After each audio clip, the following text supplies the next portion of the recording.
Hej, Ivar Arpi här. Från och med nu är jag en del av Kvartal. Kul va? Det tycker jag i alla fall.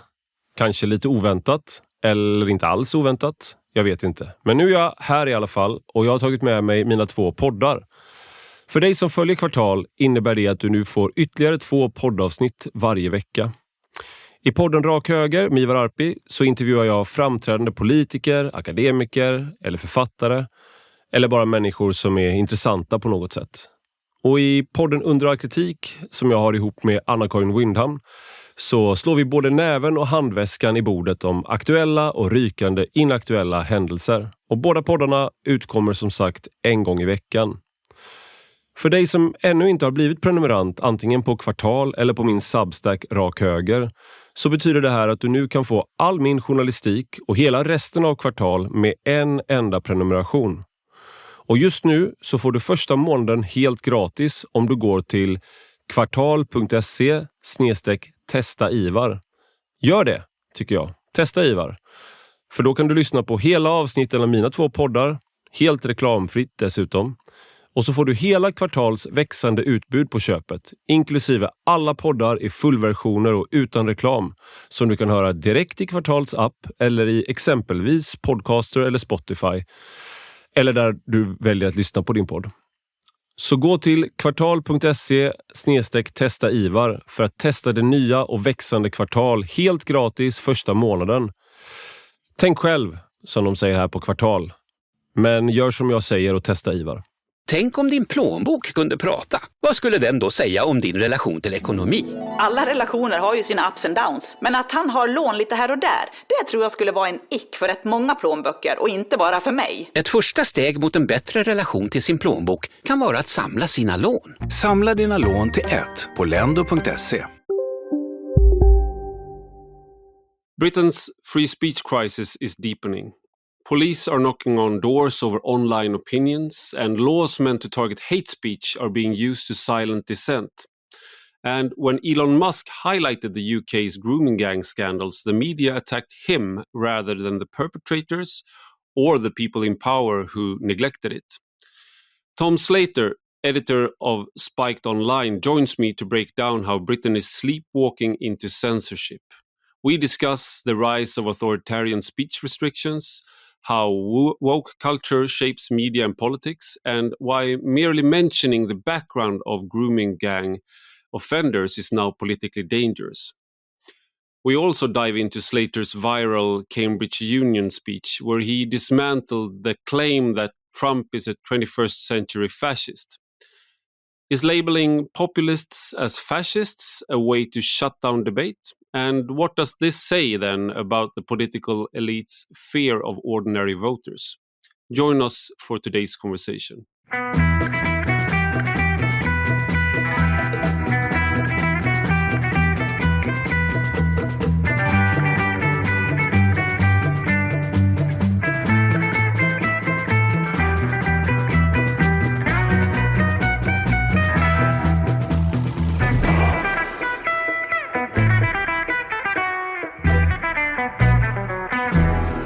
Welcome, Tom Slater, to Rak höger.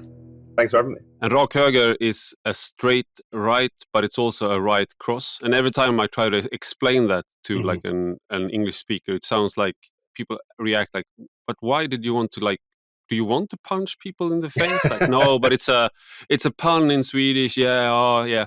But Spiked Online, you're the editor. And so why is it called Spiked? I mean, since I'm sort of criticizing myself for my choosing of my name. No, absolutely. It's one of those names which, when you hear the backstory, it makes perfect sense, which is that in journalism, the phrase in British journalism when a story is rejected is that it's spiked, because editors used to literally have a kind of nail on their desks in which you would spike a story. So the idea when the magazine was set up by our founding editor, Mick Hume, was that we would publish things that other people wouldn't. And it also has that extra kind of element of spikiness to it.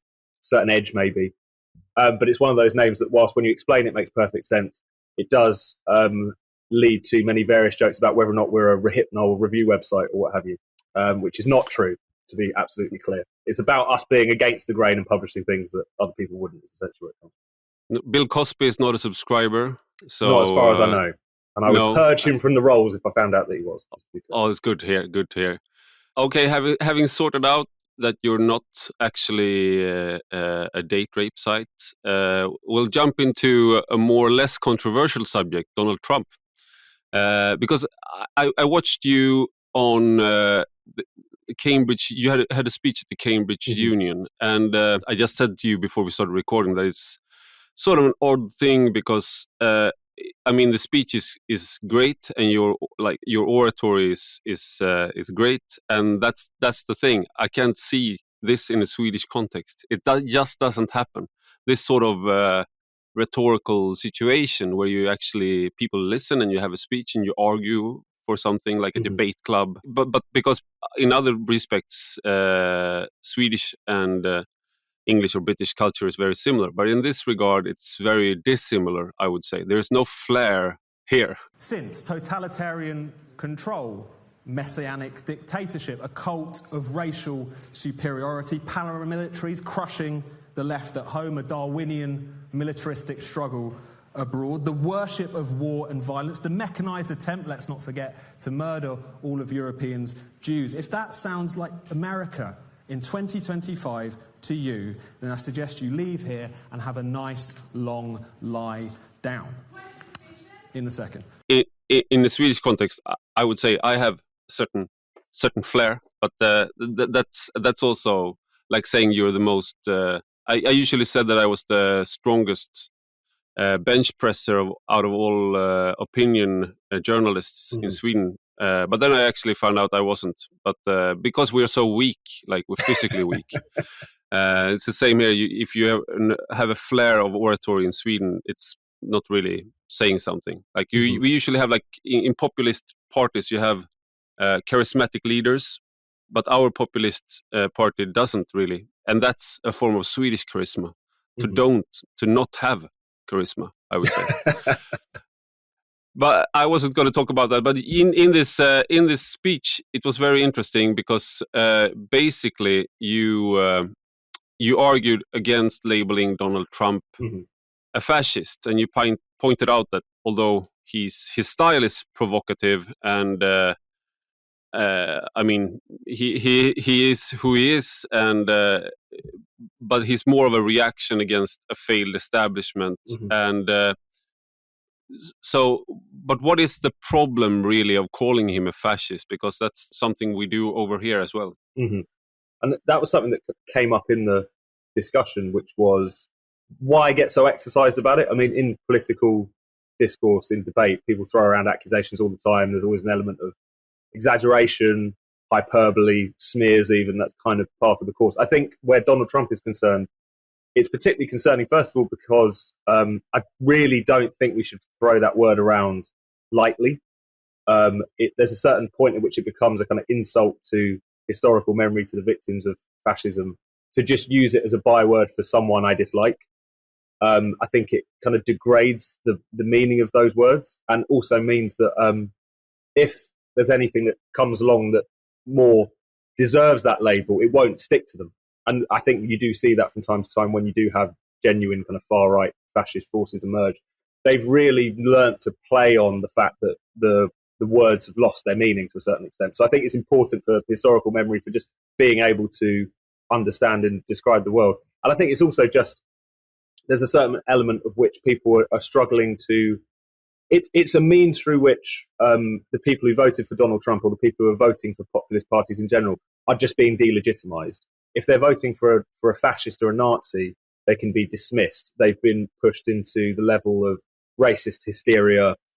This is something that just needs to be faced down and confronted, rather than something that needs to be in any way kind of engaged with. And that's, in a way, the primary thing that I always come back to, is that whilst one can dislike and disagree with some of the figures who have been elevated by this populist revolt that we've seen transatlantically over the course of the past decade, I think it's a tremendous disservice to those voters who have a lot of very legitimate and understandable concerns to just say, oh, they've been hoodwinked or stirred into a frenzy by some kind of Nazi. It's just not true. And I think it's a way of just smearing ordinary people, effectively. Yeah, and I mean, what you made a point in that speech of like, okay, what was fascism basically it was a militaristic Mm-hmm. movement in a certain context in Europe. I mean, Europe was very sort of forlorn and had lost its way after the First World War, and many people wanted something else, and it felt like a rejuvenation or something like that. But it was like people marching in the streets, street violence, and they wanted to topple democracy, and they weren't saying, many of them, like, oh no, we're actually more like very democratic. They were saying like democracy is too weak, we can't have it. And I think you said like if that sounds like Trump's movement, then you need to go and have a nice lie down. How would you characterize then? And is the problem then that we become less able to see what it actually is, or is it? I mean, is it the delegitimization that is the problem, or is it that we actually then don't understand what we're looking at? I think there's an element of people not properly engaging with the question of what fascism is and what it isn't. I mean, it's a huge academic debate in which there are some people who would apply the term kind of slightly more liberally. There are some people who would only apply it to, say, Nazi Germany and fascist Italy. There are some who make very clear distinctions between those two regimes anyway. I think that what you could generally say is that when we use the word fascism, I think what most people understand it to mean is Mussolini's Italy, is Hitler's Germany, is a few other kind of states and movements like it. And that its characteristics are pretty obvious and distinctive insofar as it is totalitarian control, a militaristic dictatorship, this purging of supposed internal alien figures, the external kind of militaristic expansionism, this worship of war and violence, the paramilitaries kind of crushing any dissent at home. If again, you kind of, as soon as you start to actually just describe it, it's quite clearly fundamentally different from what we've been going through over the course of the past 10 years.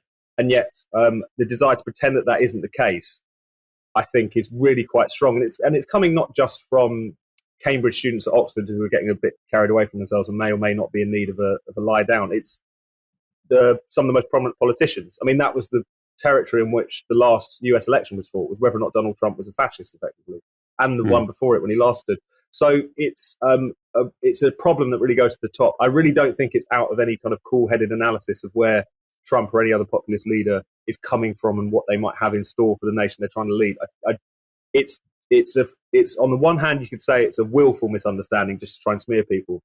But I think also one of the defining characteristics of the recent years is that the established kind of technocratic elites have been driven into a kind of form of hysteria.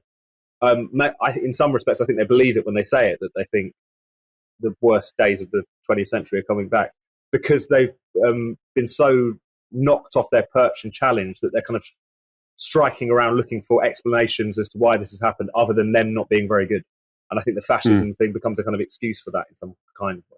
I mean, one of the criticisms of Trump this time around is, I mean, basically that he is the United States and him are too weak, and they are less willing to use military force. I mean, the whole, we're right in the middle of what's happening with Volodymyr Zelensky, who went to the Oval Office and had a huge fight with J.D. Vance and Donald Trump, and now Trump has stopped the delivery of weapons to Ukraine. But also that there's in the United States, there's a noticeable shift in the appetite for foreign engagement.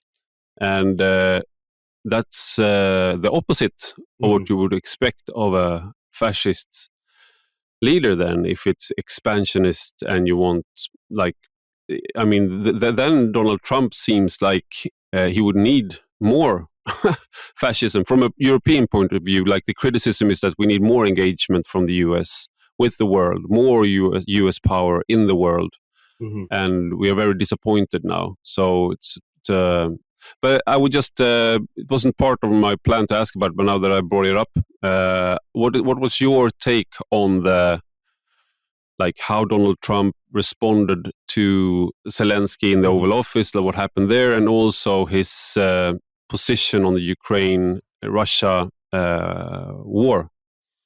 Well, I thought it was one of those moments, wasn't it, where one, depending on your kind of position, I suppose, on the Ukraine conflict or on Donald Trump, people saw that 50-minute meeting fundamentally differently, purely on the basis of their own political persuasion, I suppose. I mean, I would say that in that meeting in particular, there was an element of Zelensky being jumped on, humiliated. I think whether or not it was a planned ambush, some people were saying, Vance in particular, but Trump to a great extent as well, relished the opportunity to kind of give him a dressing down, to speak to their own domestic audience, basically, and say that we're putting America first and so on. The speed with which the White House kind of social media accounts pumped that message out, I think, was telling.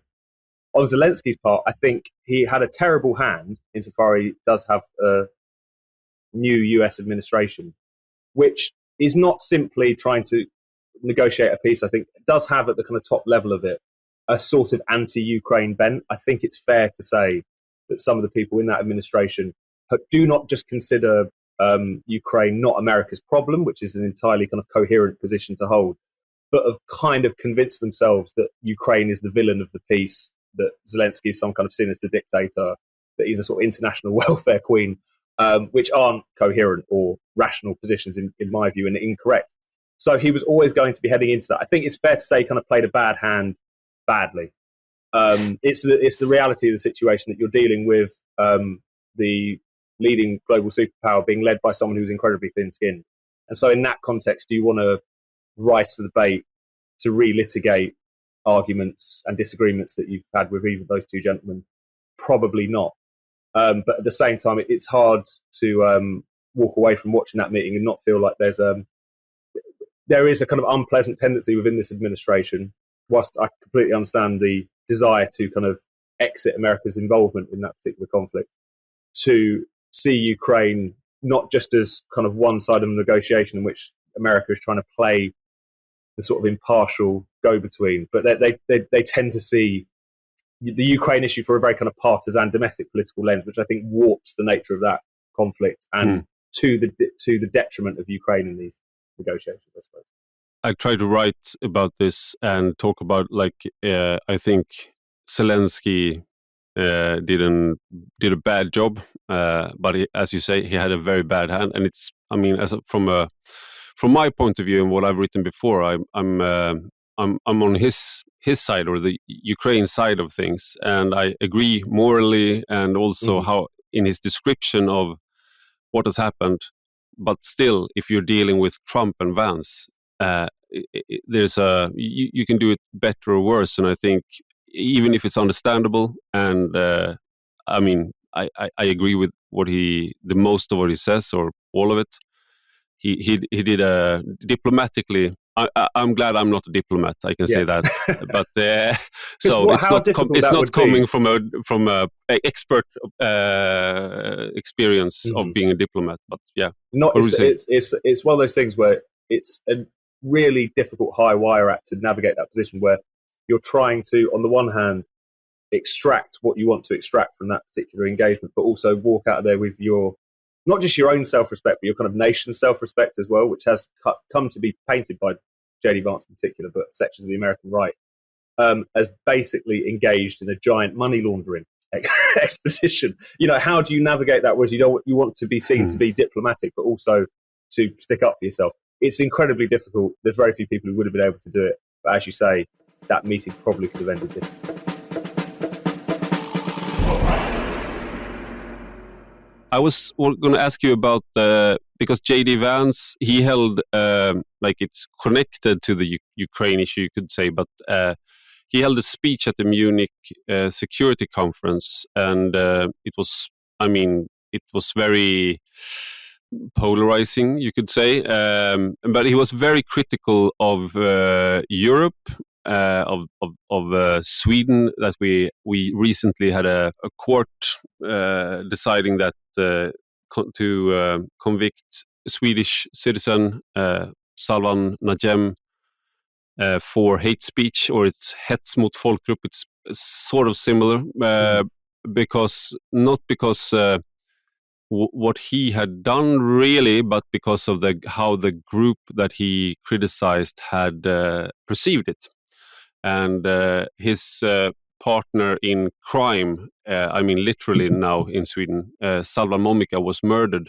Mm-hmm. And allegedly, or you can speculate that it was because he had burnt the Quran. But Salvan Najem was more, he was not like that. He's not like Salvan Momika. He's more like, he talks about what he's criticizing within Islam, and the court sort of what they based their verdict on was that Salvan Momika responds to people in the audience when he's criticizing Islam, and they're saying that they will murder him and slaughter him.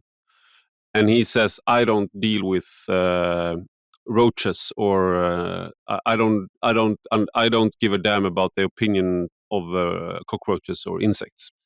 And they interpreted that in court like he's talking about all Muslims, but he's actually talking about the people who are threatening to murder him. But that was brought up by J.D. Vance, not to this excruciating detail, but he brought up the case. And but he also brought up the UK and the threat to free speech in UK. And so I was wondering, what did you make of that speech, and specifically the critique towards the UK?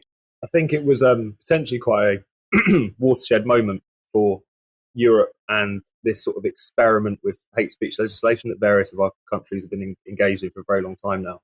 I wish it didn't have to come from the Vice President of the United States, but what he said, certainly about the United Kingdom, in terms of our descent into a sort of new form of censorship, is just correct. I mean, there was this very limp attempt in the Oval Office last week on the part of our Prime Minister when he went to go visit to push back on this claim that we had been engaged in the kind of censorship of our own citizens. But it's just a fundamental fact. I mean, in the UK, under one particular piece of legislation, and we have various pieces of speech code legislation effectively, it was estimated a few years ago that about 9 people a day were being arrested for saying what in the UK law is referred to as grossly offensive speech online.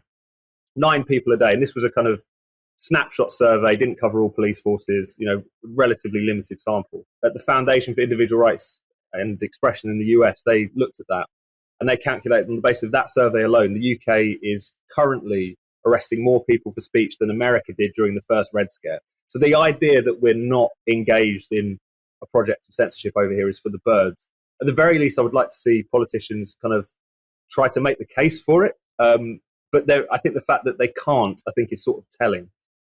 Insofar as we have developed this system of kind of policing hate, of cracking down on what is deemed to be grossly offensive speech. Clearly, the people in power like it that way, but they struggle to articulate the case for it in public, essentially. It's only getting worse. That's the other thing, because you talk about things like hate speech laws and people assume that what you're talking about is really cracking down on the most extreme, far-right, fascistic forms of speech. And whilst as a sort of free speech fundamentalist, I think that is a bad road to go down in terms of challenging those kinds of prejudices. That's clearly one type of thing. That's not what's going on at the moment. I mean, there are numerous cases of people who have been arrested for everything from burning the Quran. That's become something which has crept into our own free speech debate. In fact, there were 2 cases over the course of about the past month in which people were arrested effectively for hate crime for burning a Quran in public. You've also got instances of people having been arrested and dragged through the courts for, in effect, kind of accurately gendering people on social media. That's something which has easily crept in. You're talking about positions which are, by any stretch of the definition, not extreme or far right, whatever. People might disagree with them. They might think the way in which they're expressed is a bit provocative or what have you. But we're no longer in that realm of just a very kind of specific, circumscribed form of censorship. And it needs to be reckoned with, I think. And the problem at the moment, I suppose, is that the political class is just constantly trying to kind of gaslight us and pretend that it isn't happening, which makes it very difficult to have a kind of argument from first principles about it. If you don't live in Great Britain and you're on X, for example, or I mean, Instagram, whatever, you can see these clips of like the police, British police, coming to a house or an apartment of somebody who's tweeted something. Mm-hmm. And I generally think that Sweden is sort of bonkers on these issues, but that is like a step further, or a few steps further than we have yet to go, I would say. But is there? And it's hard as an outsider. It's hard to exactly get the context right, or because you see a lot immediately. There is a lot of angry feelings and debate, and like this is what happened. But if you go to the bottom of it, what kind of substance is there in these cases? Is the police actually showing up if you tweet like? Something negative after terrorist attack, you tweet something negative like they shouldn't do this, or like those bastards, and then they're like that's not actual cases, but there are more concrete cases. But what is the substance here? What is actually happening? No, I think that's really important, because the UK and its speech laws have kind of been, become the focus of a lot of kind of testy online discussion, which can serve to sort of warp the perception on either side, because you've got, say, sections of the American right got very interested in this particular issue and very quickly kind of created this idea that Keir Starmer, our relatively recently elected Labour politician, has just kind of come in and ushered in some kind of personalist dictatorship. That's obviously not the case. Meanwhile, you have this reaction from people in the UK, which is this kind of phony patriotism which creeps in, where they're like, this is outrageous, we're a perfectly liberal country, how dare you misrepresent what's going on. The truth is obviously sort of somewhere. How dare you in the middle. misgender us? Yeah. And it's the sad truth about it is that sort of this kind of new censorship has become disturbingly mundane. So there's an awful lot of people who are arrested over the course of any given year for things that they say on the internet. It's not as simple to say that someone could just take to social media and sound off about immigration and terrorism and get a knock at the door. But in a situation when you have such vague and ambiguous sort of speech laws, there have been some really crazy cases which do nudge up against that kind of standard. So there was a case recently in the wake of the Southport killings, this horrendous attack on young girls at a dance class, which, due to some kind of misinformation circulating online, was originally presented as the work of a Muslim asylum seeker. It turned out to be a British-born citizen who wasn't even Muslim, let alone an Islamist. But nevertheless, in response to that, you saw a lot of outright racist, violent speech being clamped down upon. Again, on the point of principle, I don't agree with that, but that's a kind of different category, I suppose. But you also saw instances like a gentleman called Jamie Michael in Wales, who posted a video inveighing against who he called the kind of radicalised idiots who'd come into the country illegally, saying that there needed to be a public meeting, saying that more protection needed to be put in place at schools and so on. And he was dragged through the courts. He was one of the few people who, amid all of those kind of speech-related arrests in the wake of Southport, actually pleaded not guilty, and it went to a jury trial, and he was acquitted basically within minutes. But that was a kind of clear-cut case in which someone sounding off about the issues, again, even he admitted in a slightly kind of clumsy fashion, but because of the time in which he was doing it and the context in which he was doing it, he was potentially facing a pretty significant prison sentence. So it's not as simple to say that if anyone just, right this second kind of took to social media to criticise mass migration should expect to knock at the door. But there are some really alarming cases which clearly are not about people inciting racial hatred, inciting violence or what have you. There are points in which it does kind of just breach in to people being arrested for, in effect, thought crime.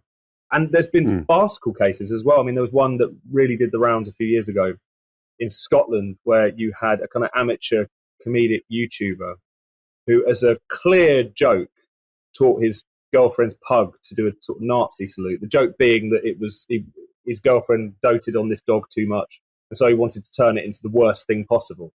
He explained the context at length at the beginning of the video. He was taken to court and issued with about £800 fine as a consequence of that. So these are, whilst it's there is a kind of fever dream version of what's going on here, which isn't quite correct. the reality of the situation is thousands of arrests each year for speech, in effect, speech crime, and that by dint of how out of hand things have gotten, yes, just kind of expressing views which are deemed to be particularly provocative at a particular moment in time can land you in court. So I think it's really important to stress that things have gotten very, very bad indeed, and that whilst it might not be to the extreme that some might imagine it, it's still pretty bad. And the most disturbing thing about it is that it's become kind of mundane. As I say, it's not something which is almost shocking.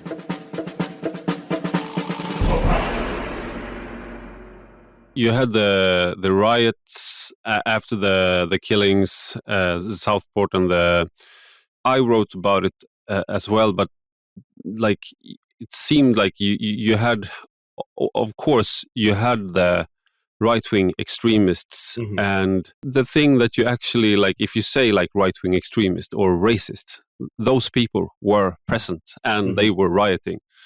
But you also had people who were demonstrating from my understanding, and people who were angry, and they were not sort of part of that crowd.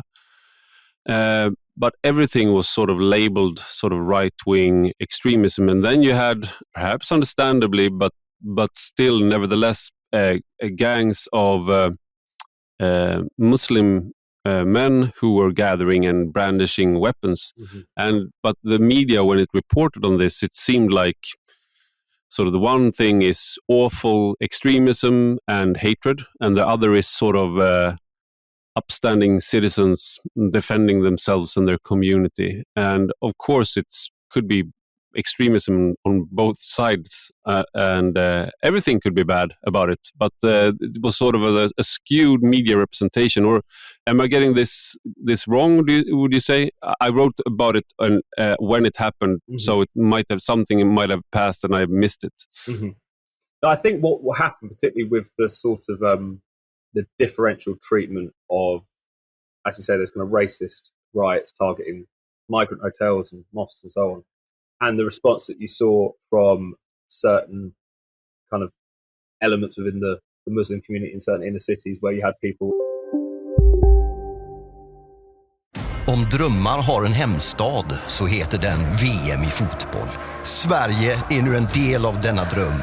Och miljoner blågula hjärtan slår i exakt samma takt. Ladda ner Expect-appen och förstärk din VM-upplevelse med vår helt nya sportbok. Som ny spelare får du även en matchad bonus på upp till 1500 kronor. Välkommen till nya Expect. Åldersgräns 18 år, se regler och villkor på expect.se. Getting tooled up, masked up, carrying knives and so on. There was a horrendous situation in Birmingham where a gentleman was just beaten very severely outside of a pub for no other reason than the fact that he was walking by this particular mob which had formed itself.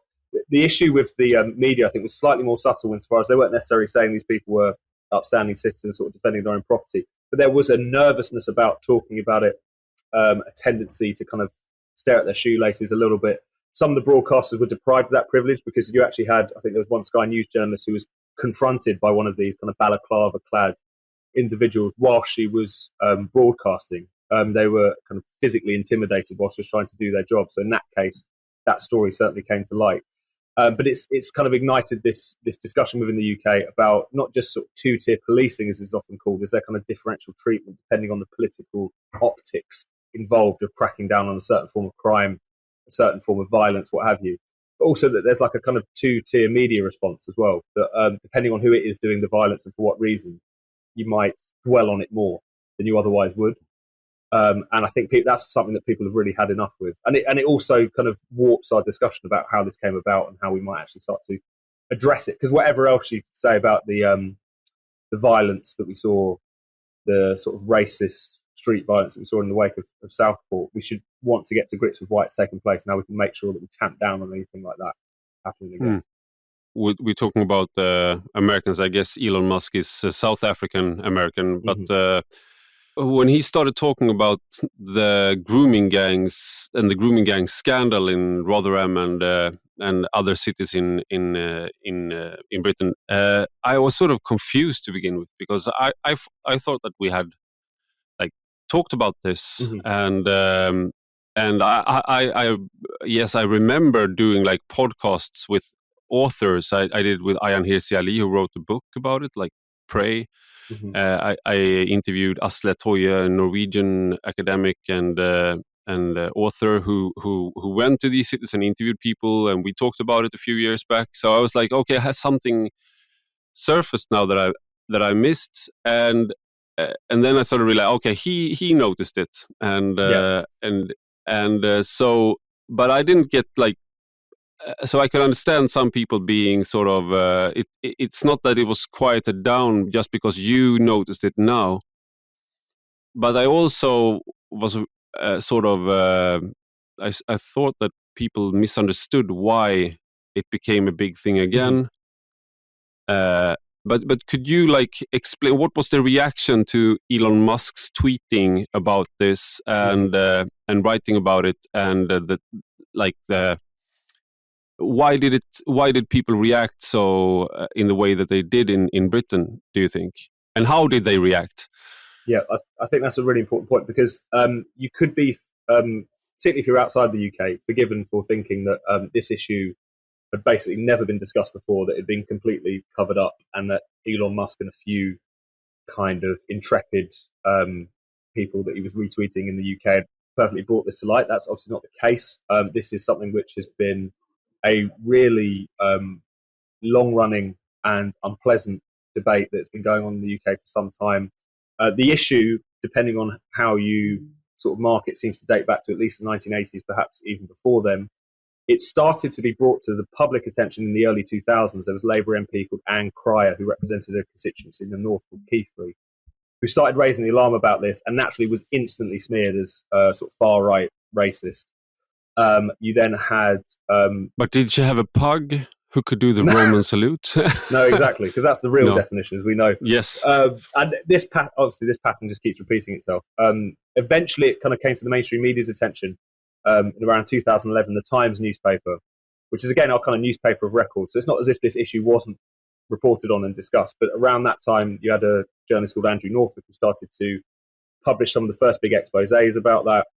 And one kind of local inquiry after another started to uncover the scale of what we were talking about here, which, as people will know in the broad strokes, is predominantly Pakistani Muslim men preying upon poor and working class white girls in particular, though not exclusively, and subjecting them to the most depraved sex crimes, rape, trafficking, drugging, murder, you name it. And that the repeated pattern was not only in terms of the offending, but the response to it from the authorities, which was because of the profile of the perpetrator, and to a certain extent as well because of the profile of the victims. It was covered up, ignored, and one report after another saying the same thing, that the victims were treated essentially as common prostitutes, despite them being 14, 15-year-old girls, treated as white trash, effectively, and that the perpetrators, that it was seen as dangerous to tackle this issue too forthrightly because, in the words of one report, police were scared of a race riot kicking off because they were scared of it being politically incorrect. All of that has been known for some time. What I think Elon Musk's intervention into the debate did was it actually forced some kind of political reaction. So we've had we've had these reports for many years. We've had politicians responding to those reports, having 24 hours of saying this is terrible and we will learn the lessons, what have you. But nothing has ever really changed to any great extent.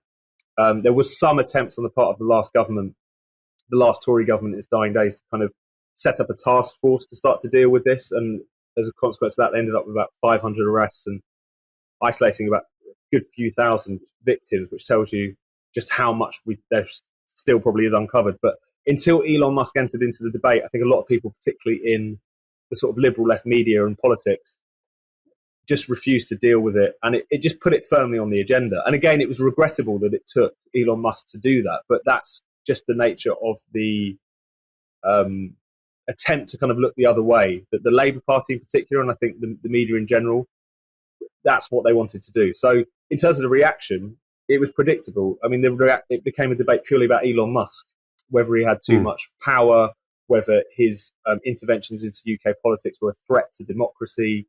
Our Prime Minister responded by inveighing against those who, as he put it, were jumping on a far-right bandwagon. And then once again, it became a debate, as it's so often the case, whether you talk about grooming gangs, Islamism, you name it, where how people talk about a certain issue and who might be talking about it and for what reasons became more important than the issue itself. And luckily, I think the public outcry was such that there was a kind of response from Labour. They were forced to. There was pressure on them to launch a national inquiry, which they have not done, but they have launched more inquiries than they otherwise would have. But yeah, it was one of those depressing spectacles in which Elon Musk became the story, the people raising the issue became the story rather than the issue itself. I find this over and over again in Sweden, and I think it's it's basically, I think it's the same in a lot of Western democracies, is that you have something like this happening, and there are too many culpable parties.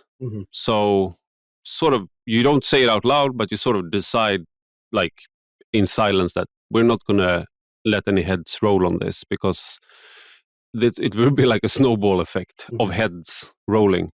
And like, so you don't have to, you talk about values, and you talk about like, how can we like have better practices or conduct ethics and stuff like that. But it's a sort of like, but that was the guy who was in charge. Why don't we put up a guillotine, figuratively speaking? Like we need a public execution of the culpable parties. Wouldn't that change more than a new course in how to treat sort of each other with respect and dignity, and also do not see women in this way? We have to work on our values when it comes to gender equality. Yes, of course, that's great. That would be great. And as you brought up, I think something that the right especially has maybe not pointed out is that, yes, there was sort of hesitancy on the part of the police to point out the perpetrators, but also sort of, we all know about those kinds of girls and women, like they're slags, and then they want to come and complain after, like, the last boyfriend didn't go so well or something like that.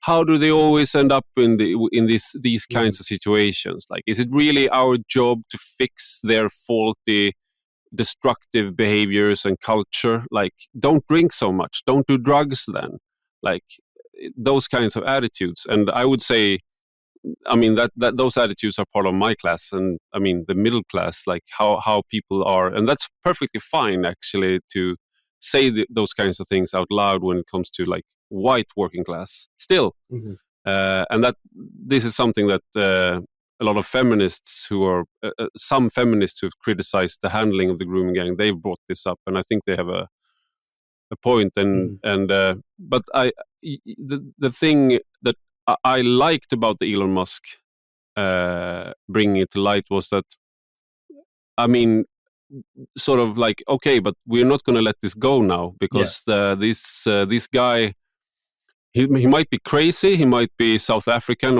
or American or both, or he might be on Mars, but he's still like he's bringing attention to who's culpable. Why hasn't something happened when it comes to this? No, absolutely. And it might well be that the way in which he talked about it wasn't always accurate. I mean, he was kind of presenting it as purely the kind of fault of Keir Starmer and his particular, safeguarding ministers. There's if we're talking about guilty parties here, there's a lot of guilt to be spread around in terms of particular councils, police chiefs, the prosecutor, which obviously our Crown Prosecution Service was run by Keir Starmer for a number of years during this scandal. So there obviously is some culpability there. But you're right. I mean, the thing that it brought was kind of sustained political focus, because whenever there have been so many of these grooming gang cases uncovered. I mean, GB News, one of our broadcasters over here, did a very long investigation, a journalist by the name of Charlie Peters. They reckon they found at least 50 towns and cities across the UK in which these grooming gangs have operated. We've had one report after another in, whether you want to talk about the Telford grooming gangs, whether you want to talk about places in Oxfordshire, one thing after another. And the response is always this kind of sort of 24-hour news cycle of all lessons must be learned. A tendency, as you suggest, to kind of generalise the problem, to say the issue is attitudes to women in general. We must believe victims in general, which is all fine potentially in terms of how to go about tackling the broad issue. But there's clearly something specific here, which is that these crimes were turned a blind eye to. That essentially the calculus was, it is more important to protect the PR image of multicultural Britain than it is to protect some of the most vulnerable people in society from rape and torture and murder. That was essentially the calculation, whether they realised it or not, that police and various local councils made. And so the one thing it brought definitely was a bit of a sustained attention to it. Again, it would be better if that's something that we could generate internally, but up until this point, that's something that, despite some very commendable individuals who brought this to attention, there's never been that kind of more sustained political response to this unfolding horror that we're talking about. Speaking about, like, it would be great if you could, you or we, I mean, there's a lot of issues in Sweden that are basically the same. It takes somebody from the outside, and then first reaction is the phony patriotism, like, oh no, don't come here when you have too many guns, and you have Native Americans, and that's not that, and you treated them bad, and also racism, George Floyd and stuff, so you shouldn't. But then you can sort of, it becomes a thing, and then we discuss it. But this was also a part of the J.D. Vance speech. And we have had a lot of phony patriotism react to this. But he said basically that the biggest threat isn't external. I wouldn't really put it like that.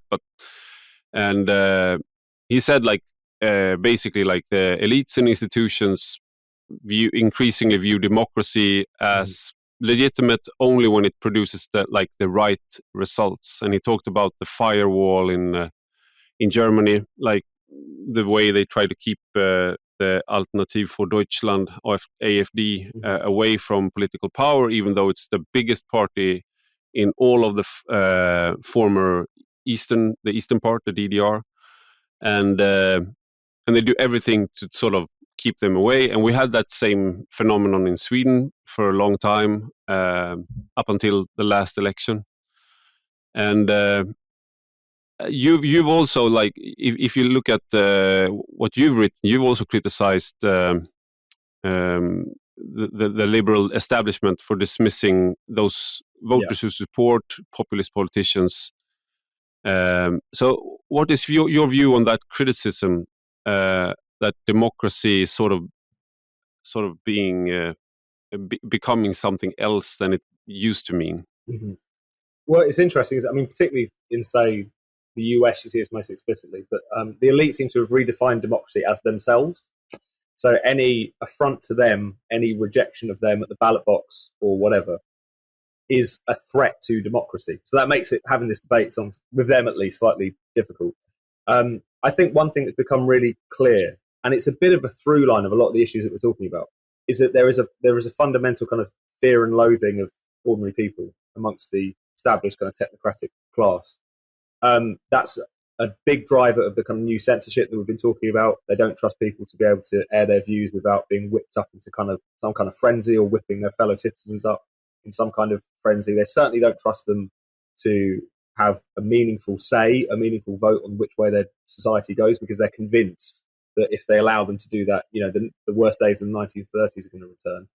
A lot of these scandals that we're talking about, grooming gangs, Islamism, there has been this tendency to suggest that it doesn't really do to talk about that, because some people will take it to an extreme, or it will prick the prejudices of certain people in society, or it will be hopped on by far-rightists or whatever to try and push some kind of advantage. That betrays a fundamental contempt of the electorate. Like, we can't talk about these issues which are confronting some of our poorest, most troubled communities because of the threat of people talking about it in the wrong way. And also, I think on the flip side of that is there's a kind of implicit contempt of the minority communities they claim to be standing up for as well. The idea that if you confront the issue of, say, grooming gangs or Islamism too forcefully, or somehow going to alienate, say, the law-abiding British Muslim majority, is to lump them in with the groomers and the Islamists, which is a formulation I've never understood, and yet they continue to do it. So I think the through line of so much of that's going on and going wrong at the moment is contempt for the public. You see that in the backlash to populism, you see that in the censorship, and you see that in the refusal to deal with these issues, even when they're staring politicians in the face time and time. I studied political science at the university, and reading about British politics, basically it's two parties for the longest time. Mm-hmm. And I usually bring up the Liberal Party in British politics because they were one of the few parties in the whole of Europe who didn't understand that if you need to switch from a majoritarian electoral system to a proportional if you give workers voting rights. Everybody else understood that, but the liberals in Britain, they thought that, but they will still vote for us, that we will be the party because we are the nice ones. So everybody everywhere else switched to a proportional, but the politics in Britain has been dominated basically by Labour and Tories, and now if you look at the opinion polls, the biggest party is a third party. Reform, and that's sort of it's not been an election yet, but it's sort of a revolution if it stays this way. And what explains, we've touched on it, or it's basically been the only thing we've talked about, but what explains that, and what are we to make of it? No, as you say, potentially it could be really hugely transformative. Because of the first past the post election system that we have, it's very difficult for new entrants to break through. There's been a few periods in history where you've had parties who have started to kind of challenge the established parties on the question of polls and sort of vote share, but it comes to an election and doesn't always materialise because of the way in which the system is structured. But the thing is, first past the post is very unfair until it isn't. And when you've got a situation where a party like Reform was until a few weeks ago kind of nudging up towards 30%, there could be a point in which they really do start to break through and gain quite a significant foothold in Parliament. Why we've been brought to that particular position, I think it's very much sort of decades in the making. We had these two established parties which used to have very clear social bases. So you had the Labour Party and the working class rooted in the labour movement and the trade union movement and what have you. And you had the Conservative Party in terms of the party of the sort of middle class and the establishment, broadly speaking. What's happened over the course of the past 30, 40 years, effectively, is that those connections have started to break down. It certainly happened with the Labour Party. We increasingly saw working class voters moving away from it, sometimes just into not voting, but nevertheless becoming increasingly kind of disaffected with the kind of middle class metropolitan drift of the Labour Party. You had a Conservative Party which seems to be for many years kind of going out of its way to distance itself from more kind of traditional conservative values as well. You had the Conservative Party used to kind of be talked about as the kind of the Church of England at prayer. It had kind of certain roots in society as well. And yet it became, particularly in the 2000s, kind of preoccupied with the idea that it was the nasty party, that it wanted to kind of purge itself of these kind of unfashionable, provincial, middle-class people who it come to see as more of a problem as much as anything else. And then you had the moment of Brexit, which I think was something which really, in particular, pried working class voters away from the Labour Party, but also made the Tory Party, which ended up kind of hitching its wagon to Brexit for various reasons, less palatable for many middle class people. So the nutshell version, I suppose, of the fact that we now live in much more volatile political times. The days in which either of those two parties could always count on roughly a third of the electorate rooted in class interests has sort of completely broken down. And so things are a lot more up for grabs now. And you've had Reform come in, and whether people want to like it or dislike it, agree with it or disagree with it, it is speaking to certain issues which both parties are seen to be weak on, are seen to have failed on, whether that's the issue of migration, whether that's the issue of net zero and the sort of environmentalist consensus amongst our established parties, all sorts of issues, and they're cleaning up off the back of it. How long can it last, I suppose, is the question. Can it actually materialise? Does Reform and Farage have a kind of ceiling because of past baggage that he in particular has built up from being in British politics for so long? All that remains to be seen, but it's clear that we're not going back to the old ways of doing things. We are in a new era where people are interested in alternatives in the way that they weren't previously. And at the moment, Farage and Reform are the ones who are benefiting from that, but it's kind of up for discussion as to who will turn that into a longer term, kind of more established party of this new era that we find ourselves in. I mean, when we talk about populism, I mean, it's been a sort of it's a nasty word. That's populist. You can use it as a condemnation, and but I mean, it's sort of been sort of the queer where we reclaimed the word. I mean, I see more and more use it as something positive. I'm here. I'm queer, I'm populist. No, but because sort of it goes back basically as so much does to the Roman Empire, but the Roman Republic. Like you want to talk to the populace, and the populace talks through you, and you want to represent them. And like, okay, but that sounds an awful lot like democracy to me. Yeah. And so what you've talked about is like, and you've written a lot about, is like the space of democracy is like sort of shrunken, and you sort of condemn these populist movements, and they're dangerous. And I don't deny they can be dangerous, but sometimes you need people to say the truth, even if it can be dangerous, and you have, and the alternative might be worse than doing that.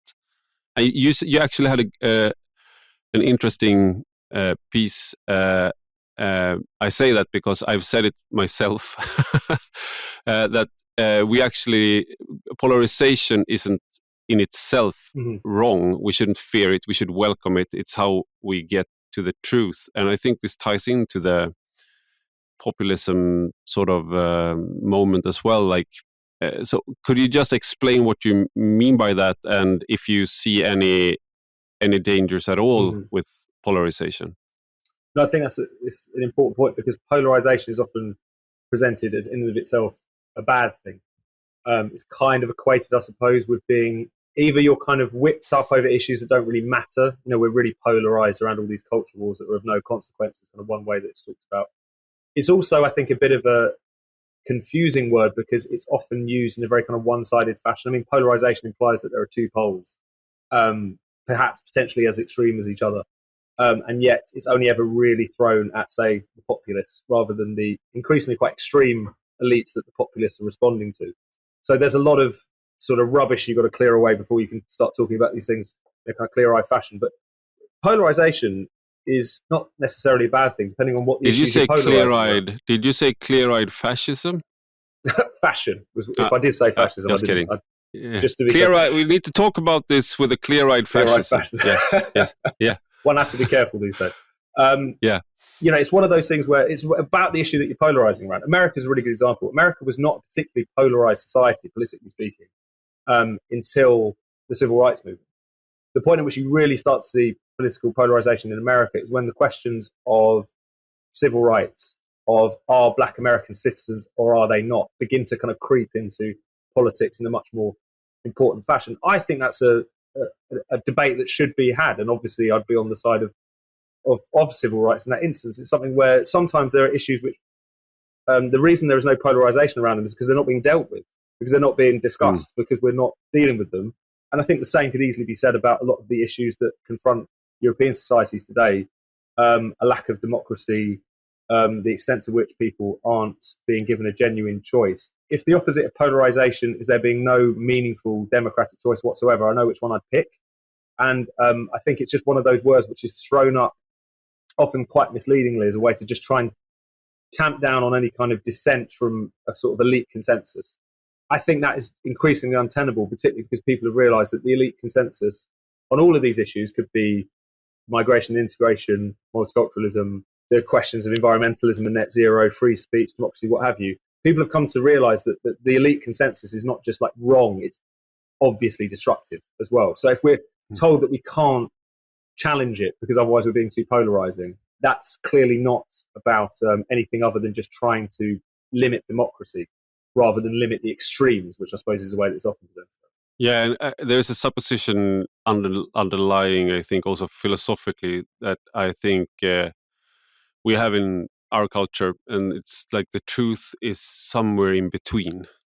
and many issues, that's not the case. There's an issue here in Sweden that it's probably, I haven't seen it in other countries, but it's probably there as well, of international adoption. And you had this one guy, basically, who's adopted from Korea, Tobias Hübinette, and he's been a left-wing extremist, and he's been like convicted of stuff, and he's said extreme stuff. But this was an issue that he was really investigating, and he was saying like, there's a lot of bad stuff here going on here, and it's been going on for quite some time. And he was like the extreme position, and then it turns out so basically you could say like, oh, he's a nutcase.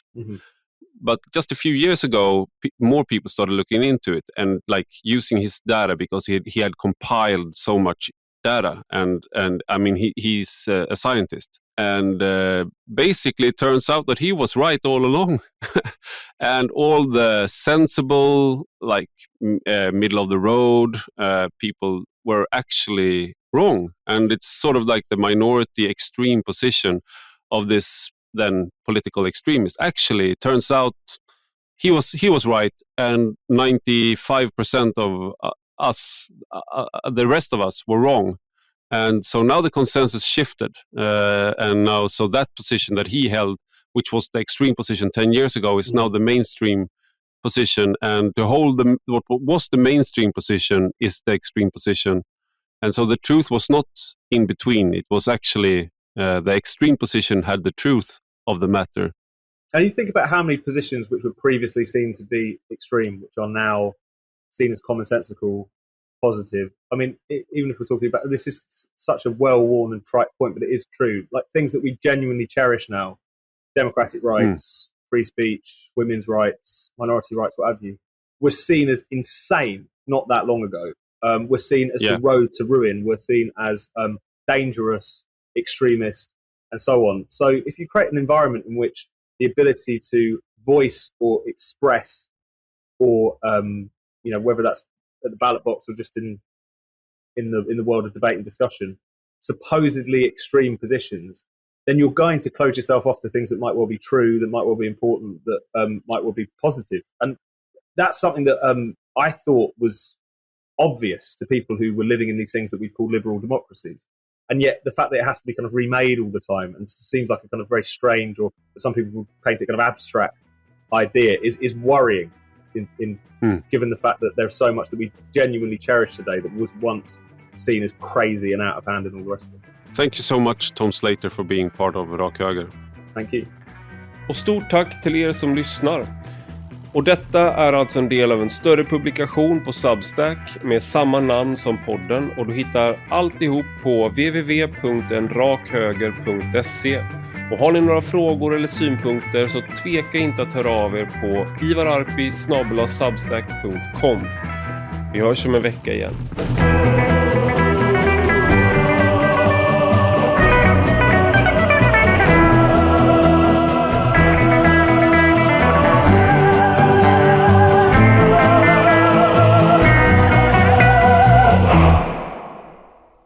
Och där tog det stopp. Ja, Ivar Arpi här igen. Om du vill höra resten av den här podden så måste du vara prenumerant på Kvartal, som jag nu har blivit en del av. Om du redan är prenumerant på min Substack Rak Höger så blir du nu automatiskt prenumerant på Kvartal och kan logga in i Kvartals app med din mailadress. Så kolla din mail för mer information. Men om du inte ännu är prenumerant på Rak Höger eller Kvartal så kan du testa att bli det i en månad helt gratis på kvartal.se/testaivar. Så för att testa mig, mina poddar, mina texter och resten av Kvartals texter och poddar gratis första månaden, gå till kvartal.se/testaivar så kan du börja med att höra resten av den här podden. Nu är vår Leo Jackpot uppe i 480 miljoner kronor. På Leo Vegas. Ladda ner vår app och spela de mest populära spelen som Pirates 4, Lightning Roulette och Starburst. Välkommen till Leo Vegas, Sveriges mobilkasino. Åldersgräns 18 år. Regler och villkor på leovegas.se.